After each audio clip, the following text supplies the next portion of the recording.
My grandmother, who was actually my mum who brought me up from when I was a baby up till school age, she passed away. I didn't go and attend her funeral. So now as I get older, I understand what people mean about closure. My girlfriend and I, we got married. Then we had a child. I was 22, attending university with a toddler. If I'd known how tough the construction industry is, if I wanted to do my own thing, I probably might have gone into and started a consulting business instead of starting from scratch. Starting from scratch is bloody hard. The whole ecosystem for construction is cooked. In a small place like New Zealand, Auckland, it's very difficult. The risk matrix is far outweighs the benefits. When it's good, and when it crumbles, it really crumbles. Welcome back to Care Beyond Profits. I'm Azura Ali. In this episode, I'm joined by Sanjesh Lal. Sanjesh is a chartered civil engineer and the founder of Keola. With over 25 years in the industry, Sanjesh brings a deeply practical perspective on leadership, resilience, and the realities of the construction industry in New Zealand.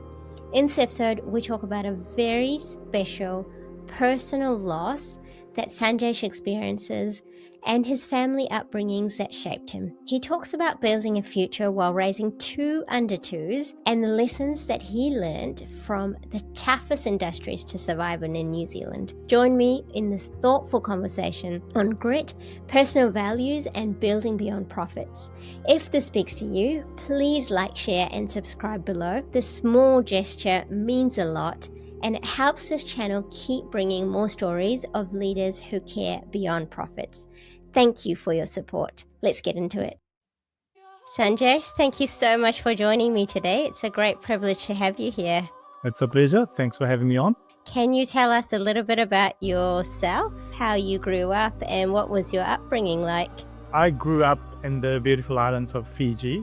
Upbringing was reasonably good. Both my parents were school teachers. So in the early childhood days, we lived on the school compound, and when your parents are school teachers and you're in their class, that's never a very positive thing because they're always watching you at school and at home. So that was a bit challenging at times, but that was my early childhood. School teacher parents, and then went to high school, bulk of my high school in Fiji. And a lot of when I was really young, because parents were school teachers, they would move around a lot. So when I was born, my older sister was a little bit older, so she was with them. I was the newborn, so I was actually left with my grandmother, which was quite normal. And parents would come and visit during school term holidays, things like that. So a bulk of my early childhood, I grew up on a farm and got the pleasure of experiencing rural life, farm life, simple things, not so much city influences and so on. So that was really good and exciting. So when I started going to school, then obviously went every school holidays, we used to go back there and enjoy playing with my cousins and aunties, uncles, and all that sort of stuff. So a big extended family and a lot of storytelling types, and not so much zero technology. I remember my granddad's house got electricity supplied. They had no electricity when I was a toddler, so they got electricity when I was probably 3 or 4 years old. So we also got to experience no electricity. So it's quite exciting. So then from there, I guess went to high school. Bulk of my high school was in Fiji as well. And it was the tail end, as was quite common those days, that you would try and go offshore to further your studies, which in hindsight, thinking about now when we've got kids, it would have been a very difficult thing for parents to do, is to send their teenage son, away, far away. Now when we think about it would have been really hard for them to do. But at that point, for the child, it's quite exciting, new country and all these sorts of things, So, how old were you at the time? I was 16 when I left. Oh, yes. Yeah, so basically just didn't get to spend too much time there with my parents. And so I trickled into Wellington. I was in Wellington for the first year, finished off my high school there, a nice lower hut. When I was growing up, because obviously there was the farming experience with my granddad, and then my dad also was although he was a school teacher, he was very hands-on, so he would always be building stuff and so on. So I was always with him building things or repairing things. So the technical aspect was something that I enjoyed. And so when I finished my school, I wanted to do something technical or engineering related as opposed to accounting. And I knew from an early age that would be my calling. So when I finished high school, Victoria University in Wellington, they don't have engineering, so I had to choose between Auckland or Canterbury. So I heard from somebody that South Island is really cold. Cold and beautiful. So then I picked Auckland and ended up here, and I've been here since. So finished off university, did an engineering degree. I wouldn't say just flew through. There were a few struggles. Like I was sort of unlike these days. Back in the day, your academic performance would be ranked, so you'd either be first, second, third, fourth, wherever you form. So I wasn't the brightest kid. I was probably in the top 10, maybe sometimes between 10 to 15. So you could say average. That's still pretty good for a university, isn't it? No, that was back in high school. So when I finished high school in Wellington, I found something surprising, that the curriculum they were following, whatever we were studying, we had already studied those things back in Fiji 2 years prior. So I was flying through everything. I thought, gosh, I'm so smart.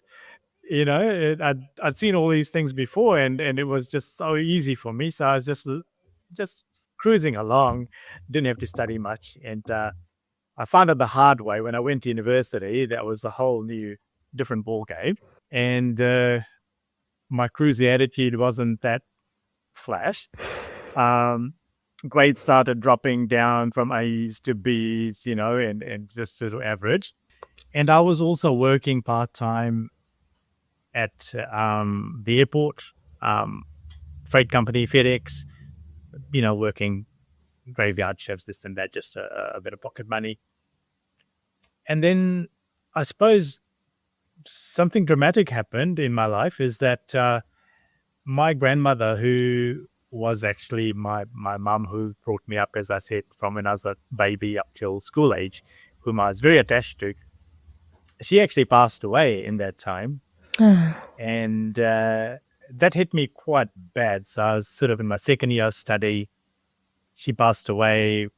Mum and dad sort of spoke to me and said, "Oh, your exams are coming up. It's already happened." And I was sort of naive enough not to be able to think for myself, and I didn't go and attend her funeral. So now, as I get older, I understand what people mean about closure, because I could never experience that.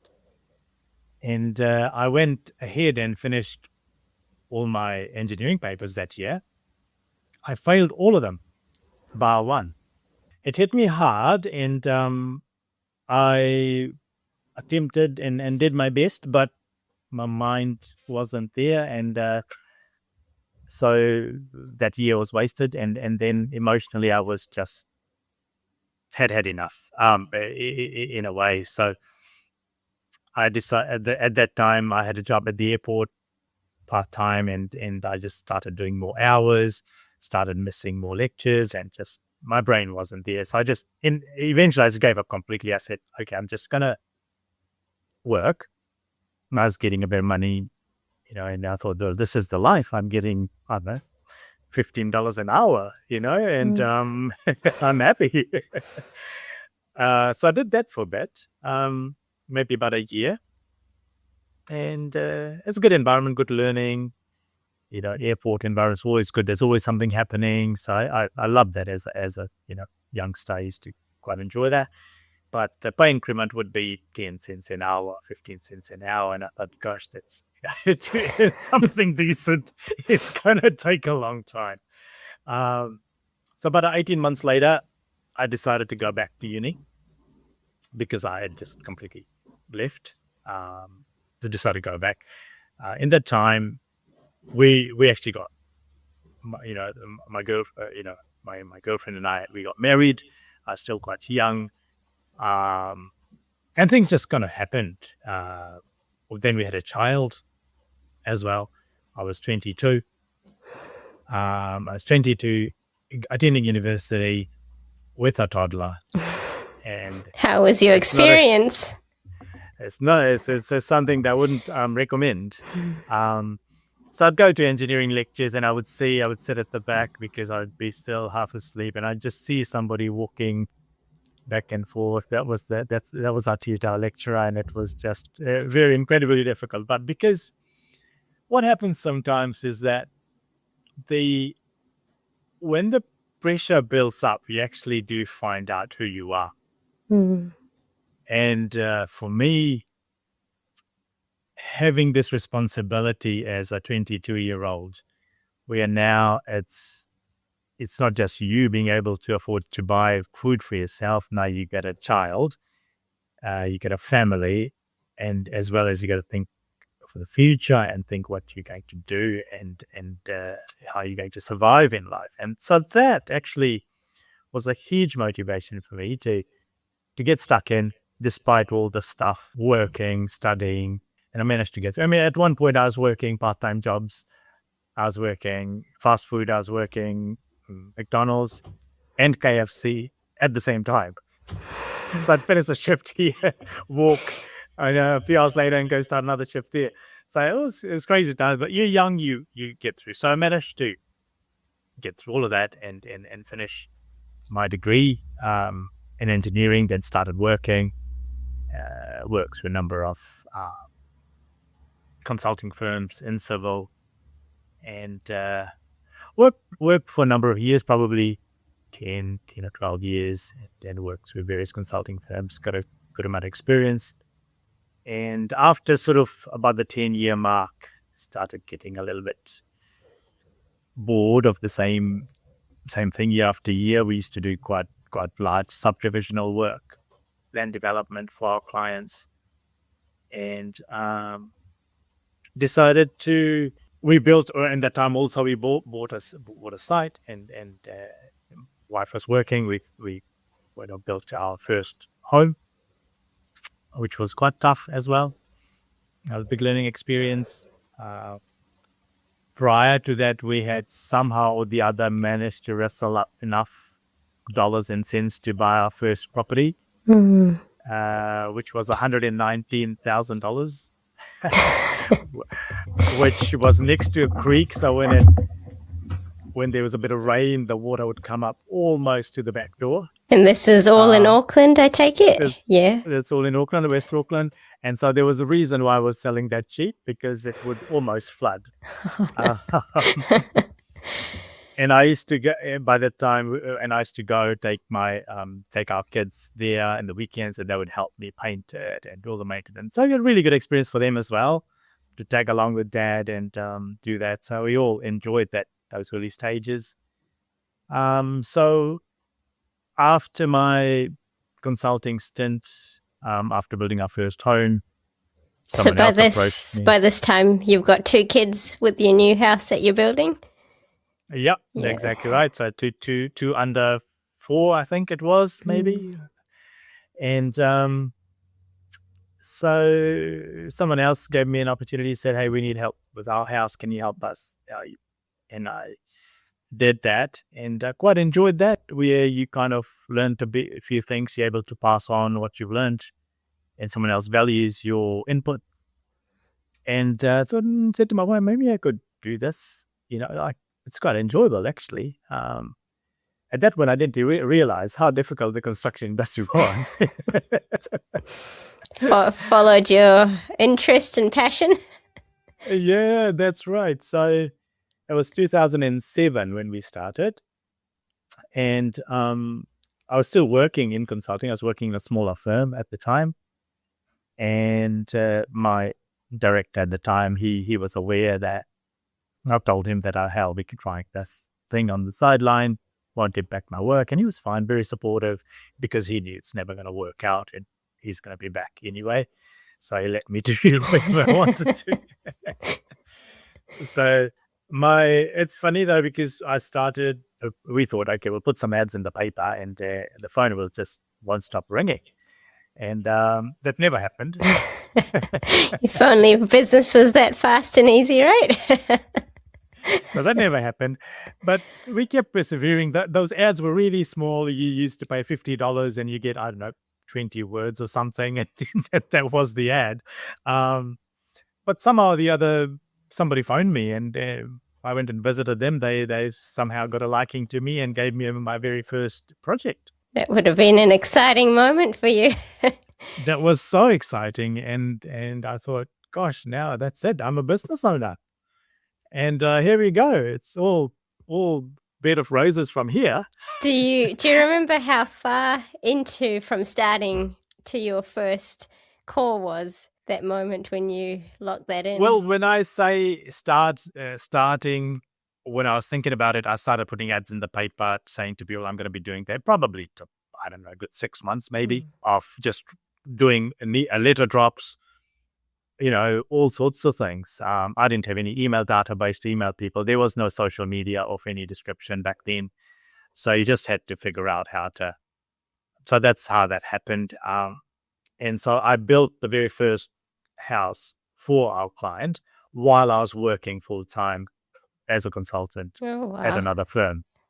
So I used to go do things during lunchtime, after hours, stay up late at night, pricing things, etc., etc.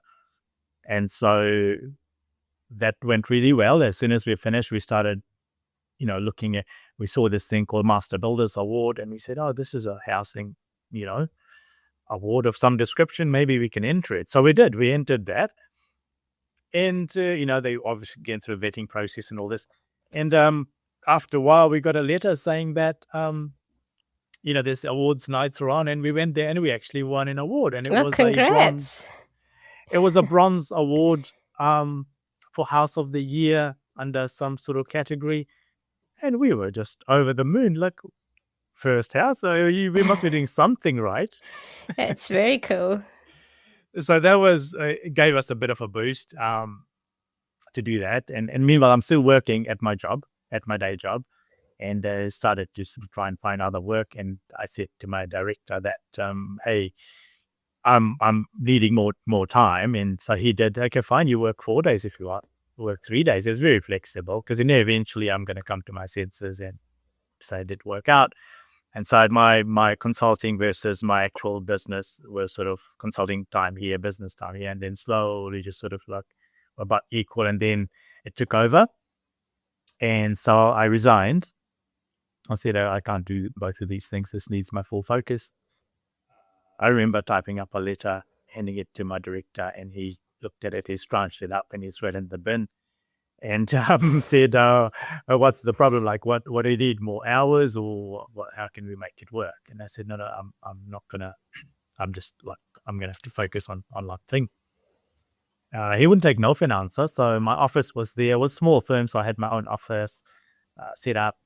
And even after I'd left, at one point I was working 1 hour a week in that firm. Oh, really? How long did that go for? My office was still there. Clients would ring me, etc. And then after doing that for about, I think maybe about a month, I just said, look, it's like, this is just being selfish. Like, I'm never there. Maybe an hour, maybe 2 hours a week. And I'm hogging an office, and it doesn't look like I'm going to come back. And eventually I think it sank that, I wasn't going to come back. So then the journey started. In 2008, the big GFC hit. Forget about building houses. No one was even building a fence. So there's some interesting times back around that, But I mean, one of the things about starting out something on the back foot, so to speak, is that you learn to be really frugal, lean. You do all the stuff yourself. And I mean, these days you jump on YouTube, you can pretty much learn anything. If you wind back 18, 20 years, there wasn't all this information available, or we just didn't know where to look. So I just sort of learned by trial and error. I thought that, starting a business, your logo is very important. So I would be up till 2, 3 o'clock in the morning trying to design a logo, trying to figure out how to create a website all by myself. And now I was thinking that was such a stupid thing to do.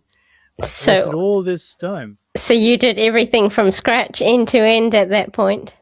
Yep, and because I'm like a sponge, I like to absorb information. So I would be this cool thing. Oh, this is how you design a website. It needs this. It needs something about you. So I would just type all that up, figure out how to create a website, start learning about colors, RGB, all these things, which are absolute zero relevance to my life as an engineer or a construction person. But here I was burning the midnight oil, learning about all these things because I sort of was so energized to make it happen. And so it took me a long these days there's all sorts of people and processes and available information you can learn very quickly. You can fast track it. You've got 4 ways to reduce this, 3 ways to do this. And, just a snapshot, 30 seconds, you can watch a video, you can learn a lot. So I wasted a good few years with that, trying to learn the business. Fortunately, one thing I learned early in the piece is that sometimes I'll tell you about the very second job we got. So the second job, again, I don't know how a guy called me. He was from Remuera. Remuera is obviously, Auckland. He used to be one of the posh areas. I think Herne Bay has taken over now. And he phoned me for meeting. He said, I've got this. And what attracted him to me was because of my civil engineering, we were attracting difficult sites no one wanted to touch. And people probably said, oh, this guy's an engineer. Maybe he'll be better suited to this. And so I got the phone call, went and saw him. He had a difficult site, slopey side. But the biggest problem was not that the site was difficult. He was a guy that was living in a leaky building. He owned an apartment and the block of buildings were leaking and they were in some horrendous leaky building disputes with the developers and all this kind of carry on. So one thing he knew he wanted, it was a retired dentist. He knew he did not want a timber framed house, right? Whatever happens, he didn't want a timber frame house. No one could convince him otherwise. So when he started talking to some of the other builders, much established, bigger firms, they would say to him, well, the site's very difficult. You can't do it in steel framing. It has to be timber framing. And we will give you a discount. We'll give you $30,000, $50,000 discount to do it in timber. And he said no. And then second guy, same thing. And no one was agreeing to do it in steel. Here I was, we were looking for work. I said, we built a lot of stuff. How hard can it be? So we said, we can do it in steel. Yep, no problem. I hadn't done any steel houses to that point. So that was the sole reason we got awarded the job, is that we listen to the client. That's what the client wants. There's no point telling him what you want. That's what he wants. And if you can align and give him what he wants, it's a deal. So we ended up getting the job. 3 levels split, horrendously difficult job. Retaining walls everywhere, just the neighbors no good. All the things that could go wrong went wrong. But he was a really nice guy. He's over 90 now. He's a good friend of mine. Sends me jokes all the time on email. Funny story about him. He used to always send me jokes in email, and then it's sort of dried up after a while. And then I phoned him and I said, "How come you don't?" I emailed him back. I said, "How come you're not sending me much jokes anymore?" Because before the days of TikTok and all this, people used to fax jokes or email jokes and things like that. So they said, "You said something bad happened." I said, "What happened?" He said, "All the source of all my jokes have died." Oh, no. So Oh, that's sad. all his mates have just passed away, so he had no more jokes coming through. Anyway, a very nice guy. I visit him now and again. We go have a coffee with him. Even my wife knows him very well. We go and have coffee and stuff. So that was my very second job, and from there, I just kind of, evolved over time. We did, various types of work. Initially, did all these difficult sites. Then we started doing high-end houses for a stint. We started doing childcare centers. What else we do? Started doing social housing, community housing, commercial work. We built a hotel. We've done some other warehouse, that kind of stuff. And now we're also doing schools, Ministry of Education, so that sort of work as well. So yeah, it's quite a variety. And well, there you go. That's the last 20 or so years. And at the moment, how big is your team and what does it look like? Yeah, so we've had, previously we've had a team up to 10. These days we run very lean. We have, I have to count now, 5. We were 6, we're down to 5. And not most, all of our guys are basically multi-skilled. So that's the way we like it. That's the way I am. You need to be able to know a bit about everything.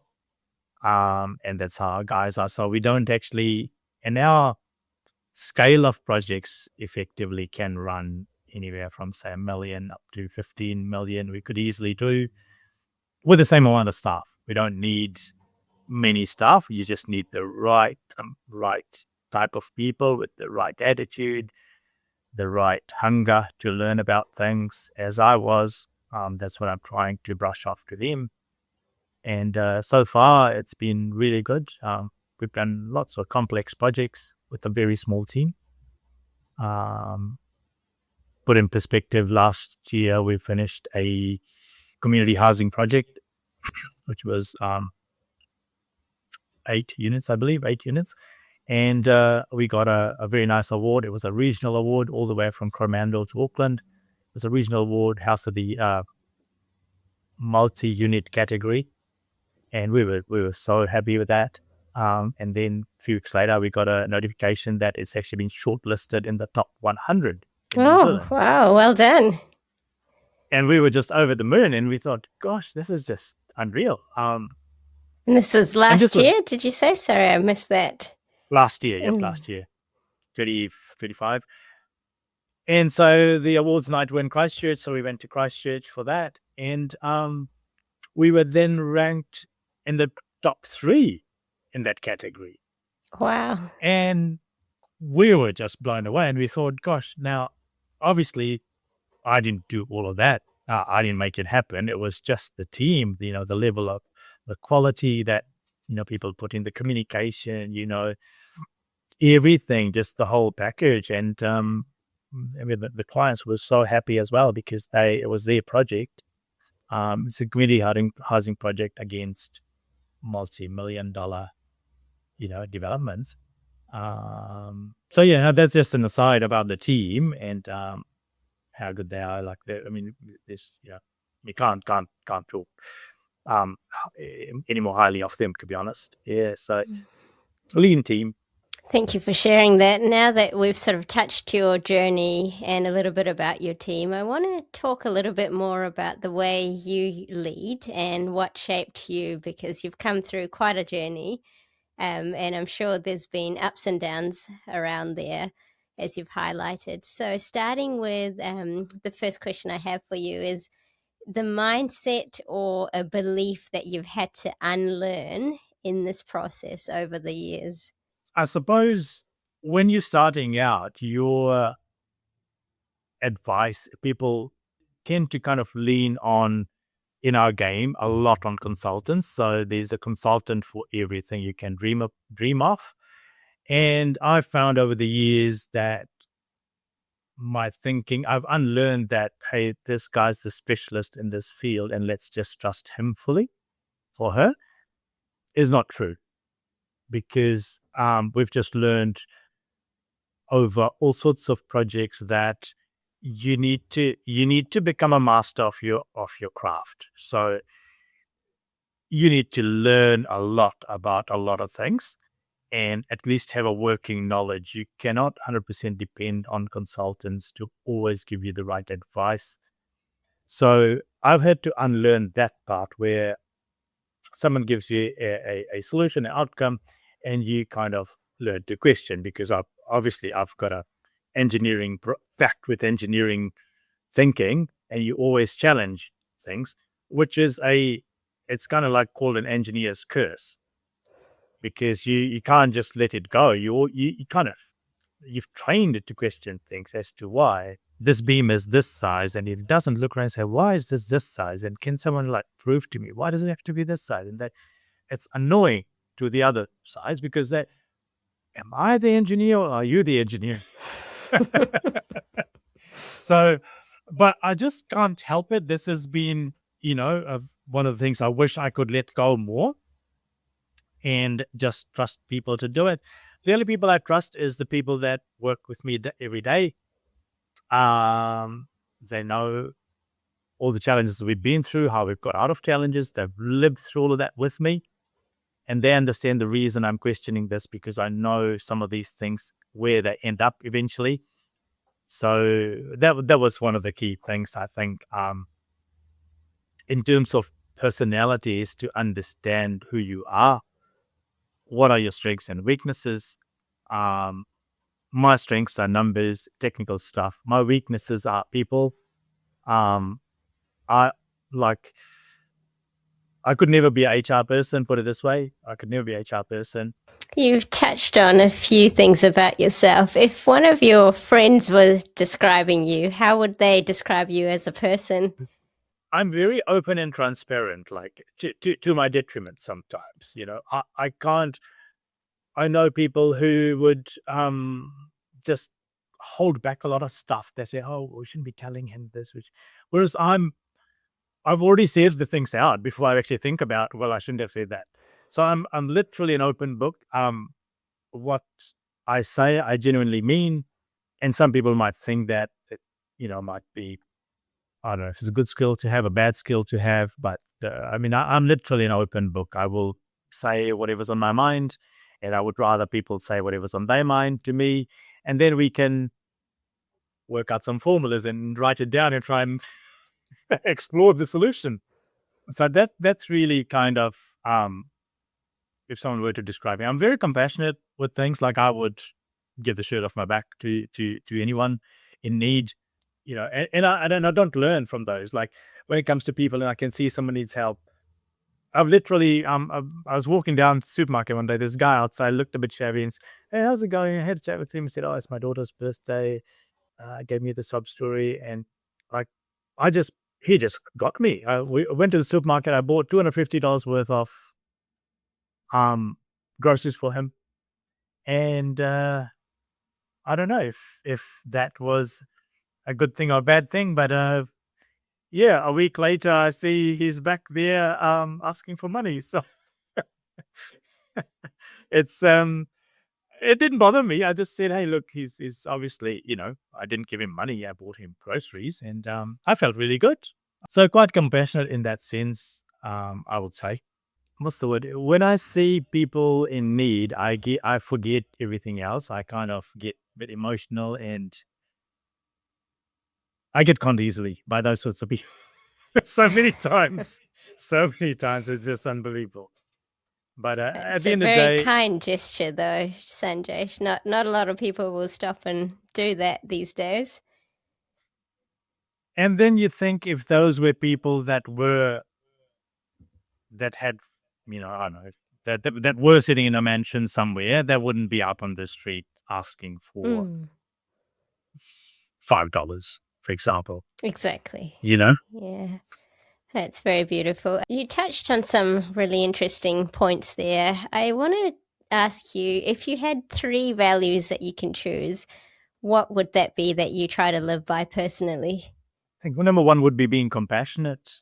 That's number one for me, and being honest and being kind. Those are similar, but I really don't have anything more in terms of values that are things that I value more. So yeah, Do you think something in your life shaped you to pick those three? I think just my upbringing, where early childhood, as I said, my grandma was very kind to me all the time, and just growing up with extended family, you learn to share things. You learn to pick up people that fall down or can't walk. All these sorts of things. You learn to kind of work together to build things. So it wasn't. It was always a more communal kind of things. You get to experience. Extended neighbors would walk into my granddad's house and sit there for half a day. And it's like they're just neighbors. Like over here, you don't know your neighbors' names. Hmm. So that's the kind of things I think have shaped some of what I believe in. If you look at yourself when you were young and see yourself now, would there be anything that surprises you about your younger self that thought, hey, I can't believe I'm this person today? Or was there always a theme, do you think? So yeah, sometimes I think actually in my younger days I just probably took on way more than I should have, and then everything just started happening at such a breakneck speed in that you lose a number of years without stopping and like assessing where you are, what you're doing, kind of thing. It's just like you're just constantly cycling. So I think for my younger self, you know, I kind of let decisions happen without thinking it through all the way. And that's something that I don't know what it is. It's just maybe my personality, or that's usually reasonably normal for people when they're young and dumb, as they say. Um, and there's not real time to stop and reassess all the things. If you talk about it in terms of like uh, a personal relationship, business, whatever it may be, these days you can actually find a a business coach, a relationship mentor, anything that you're able to talk through things, and that might give you some sort of guidance on what you probably pros and cons of choosing these pathways. So that's something that never crosses your mind, and you just do the best you can at the time, really. As a CEO, as someone that's a director managing a firm, how do you ground yourself? Is there any practices that you personally practice? I think that for me personally, the best time of my day is in the morning. So, if I don't go and do my gym, or or with sauna and all this kind of stuff, catch up with my friends at the gym, that is my number one thing that actually completely makes a huge difference in how my day rolls. And it's just that amount of me time, which in your younger days also, that's something that there's always something to do, anything it needs to be done now, and you don't kind of pause and think, I need to actually look after myself first. If that's good, then there other things will fall into place a lot easier. Might not be immediate, but it's a lot easier. And that's something that I am really passionate about in the last X number of years. But more so as I've gotten older, I'm starting to focus more on that side of health and mental health and all these sorts of things. And it's been great. Like, you arrive at work, you're whistling, you're happy, you energize, you're able to talk to people, and it's just beautiful. In terms of your own, I guess, professional experience, has there ever been a time that you've had to make a decision that compromised your values? So, for example, whether it's a cost versus values decision or somewhere along those lines? I think nothing comes to mind like immediately, but there's certain times we have walked away from jobs where your gut feeling gets the better of you and you think that, hey, look, this isn't going to work out. And sometimes in hindsight, you think, hey, look, I shouldn't have bothered about that and I should have just let them do what they want. And, it would have been a great business decision. You make lots of money or whatever and don't bother about the rest of the stuff. But I haven't been able to, get around those sorts of things. In terms of bad decisions, like as I said earlier, I am not such a great judge of character when it comes to certain people. So over the years, some people in not so much in personal, but in business have taken me for a ride. And I was naive enough to go for the ride, but you're smart enough. As you start getting some gray hairs, you start getting a bit more smarter with the years of experience. So that's been quite good. Now these days, it's a lot better where you just literally walk away from either people or people. You just walk away from people that it's not going to be. It might be a good business deal, might be a good project, but the people are just not sitting right, and then I'm happy to just walk away. Have you had anything that you wished you knew when you got started? Have you had any of those moments when you've thought, I just wish I knew this when I got started running your business? I think about that more often in the last few years when the construction industry really struggled. If I'd known how tough the construction industry is, I probably wouldn't have. I would have, if I wanted to do my own thing, I probably might have gone into and started a consulting business or something along those lines, and tried to maybe join a company that is doing similar to what I was planning to do instead of starting from scratch. Starting from scratch is bloody hard, and you lose a lot of years in building something that is very dependent. The whole ecosystem for construction is cooked. In a small place like New Zealand, Auckland, it's very difficult. The risk matrix is far outweighs the benefits. When it's good, and when it crumbles, it really crumbles. So I wish if I could turn the time back, the amount of stress I've endured over the years, I could have avoided. So I might have had to give in on some of the things that I really enjoyed and wanted to do, i.e. construction.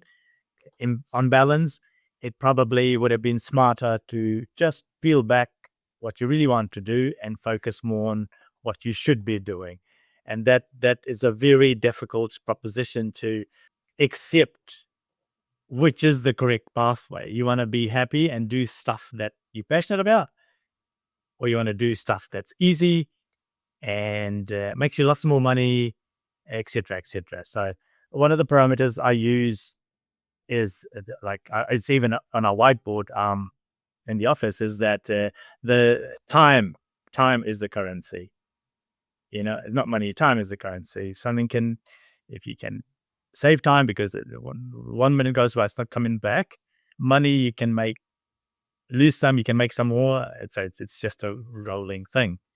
So I think, you get older and wiser. Yeah, absolutely. And no doubt you've had the ups and downs through the GFC as well. So you've experienced quite a few shocks there, haven't you? Definitely, yeah. Looking ahead, what are your next goals for the business, both for your business as well as yourself personally? I think for us, business goals, when you're starting out in business after a few years, you hear people who are established business say you need a mission statement, you need a vision for the business, all these things, and actually, I used to do that, and then after a while, you say, well, it actually just words on a piece of paper. It means nothing really. So we did away with all that, and now we just, all the staff know as well, we just arrive at work like hoping to give it our best for the day. We just we do our best that we can for marketing, trying to be honest and getting clients that trust us to give us work, and that leads to more work. So that's on the business side. On the family and personal side, we've now got a granddaughter. So Congrats. so that was, thank you, fantastic. That puts like another completely different perspective in life. If I've got a meeting scheduled with somebody, I'm not canceling it. Now, if something happens, the meeting's cancelled immediately. If something happens to her or she needs to be picked up or something like that. Yeah, so that's a different perspective in life. So now you start to value your time a lot more. And my friends who are not at that position yet, they are now they're sort of thinking we might have a grandchild when we're 70 or something like that, And I say, where's the enjoyment in that? I mean, right now I can run with her, I can go to the park, I can carry her, I can take her on a bike ride, or all these things. So this life just took a kind of different trajectory when she arrived. And how old is she? She's 4 now. She's it's a very cute age. She's just she's not 4. She will be 4. When is it? In June. There's her. Oh, very cute. You must make the most of that time. It doesn't come back. I have a 4-year-old, so I can totally relate to that. Yeah, no, absolutely. Fantastic age. And finally, before we close for the day, Sanjesh, where can people find you? And if they're looking to get to know a bit more about you and your organization. Best place would be LinkedIn, I would say. If you just search Sanjesh Lal, Auckland, I'm sure it'll pop up there. Otherwise, our website and business is Keola, which is, Keola. Which incidentally is my grandmother's name. That's the name of the business. What does it mean? It was her name, and initially I didn't know what it meant, but when we were setting up the business, I thought that I didn't manage to say goodbye to her. So as a tribute, we'll use her name for the business. That's beautiful. We did. And obviously it's such a quirky name that the websites were available. There's no copyright or anything like that. It was easy. And then recently I searched it, and it's actually also a Hawaiian term.